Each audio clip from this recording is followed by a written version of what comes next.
While it remains unclear exactly what prompted the decision of the Australian government and its military, what is certain is that from at least as early as last year, 4 squadrons started going on operations without the presence of ASIS intelligence officers.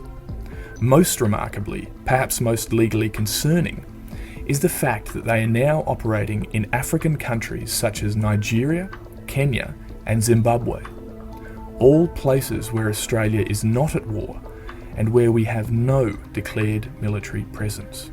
If Australian forces are present in other countries, in circumstances where Australia is not fighting lawfully in an armed conflict, but they're just picked up as spies on the ground, that then exposes them to the full force and penalty of the local domestic law.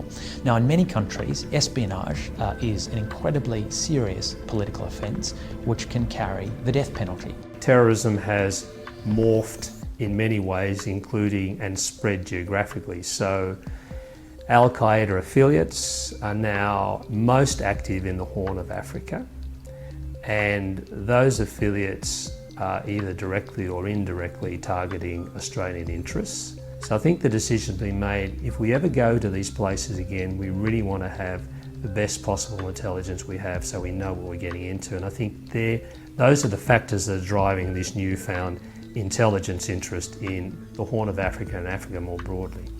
It appears that even some of 4 Squadron's troopers have become frustrated that while they are doing the job of a spy, they're being exposed to far greater risk because they're denied the legal cover such civilian intelligence operators receive. Simply, they feel they are vulnerable because the legal world has not caught up with their newly evolved role. While they are convinced of the justness of their mission, they have foreseen the very real dangers they face in undertaking it. Committing forces to military operations is not just another day in the office for a government, it's a very serious step to take.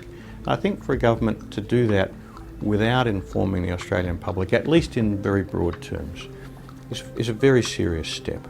Now again, I can perhaps imagine some very special, very extreme circumstances under which a government could responsibly decide that it had no option. I'm far from persuaded that the war on terror has so far provided that kind of occasion. I mean, don't believe that just because we're a democracy somehow we'll do the right thing. We know that security agencies, particularly when they operate in the dark, have a tendency to overstep the legal powers they're given. And if you don't have the right kinds of scrutiny in place, the right kinds of accountability mechanisms, then those dangers are all the more real. There's no doubt that there are legal shadows cast by these soldiers. But as their work in dangerous corners of the globe is increasingly showing, that has not inhibited their masters.